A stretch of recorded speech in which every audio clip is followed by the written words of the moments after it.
कल्पना कीजिए, टिहरी की पहाड़ियों में एक जेल है। अंदर एक ऐसा शख्स है जिसका नाम हर किसी की जुबान पर है।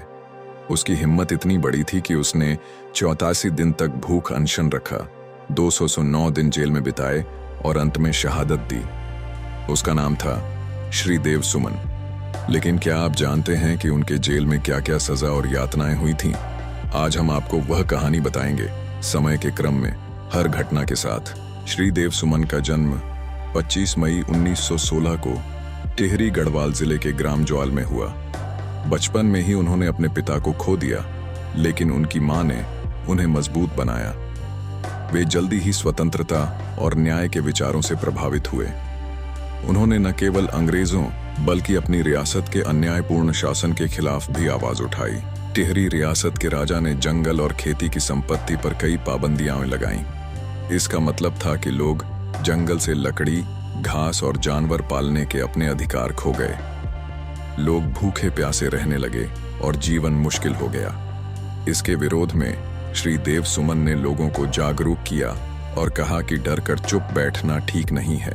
23 जनवरी 1929 को प्रजामंडल की स्थापना हुई। इसका मतलब है लोगों का संगठन जो जनता के हितों की रक्षा करे। श्रीदेव सुमन इसका सचिव बने।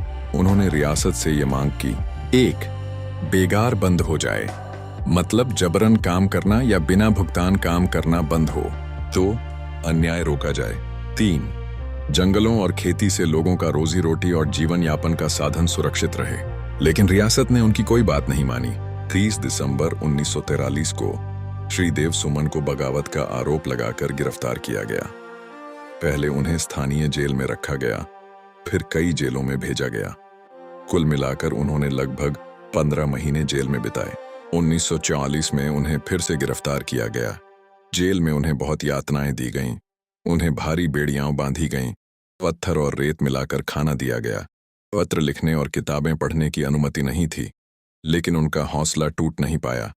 उन्होंने जेल में भी अन्य कैदियों को साहस और उम्मीद देना जारी रखा। 3 मई 1944 से श्रीदेव सुमन ने भूख अनशन शुरू किया। उन्होंने 84 दिन तक कुछ नहीं खाया। जेल प्रशासन ने कई बार जबरदस्ती खाना देने की कोशिश की, लेकिन उन्होंने नहीं खाया। उनकी यह लड़ाई सिर्फ अपने लिए नहीं, बल्कि जनता के अधिकारों के लिए थी। 22 जुलाई 1944 की शाम 28-29 साल की उम्र में श्रीदेव सुमन शहीद हो गए। प्रशासन ने उनके शव को बिना जानकारी दिए नदी में फेंक दिया। उनकी मौत का समाचार पूरे टिहरी में फैलते ही जनता में आक्रोश फैल गया। उनकी शहादत से जनता में जागरूकता बढ़ी और अन्याय के खिलाफ आवाज उठी। अंततः अगस्त 1939 में टिहरी रियासत भारत में शामिल हुई। आज भी 25 जुलाई को उनके सम्मान में दिन मनाया जाता है। उनके बेड़ियाओं और जेल की यादें लोगों के लिए प्रेरणा हैं। श्रीदेव सुमन की कहानी हमें सिखाती है कि डर के सामने झुकना नहीं चाहिए। अगर हम सही के लिए लड़ें और साहस दिखाएं, तो बदलाव संभव है। डर को पीछे छोड़ो, अन्याय के खिलाफ खड़े हो जाओ। सच्चाई की आवाज कभी खत्म नहीं होती। अगर यह कहानी आपको प्रेरित करती है तो लाइक और शेयर करें।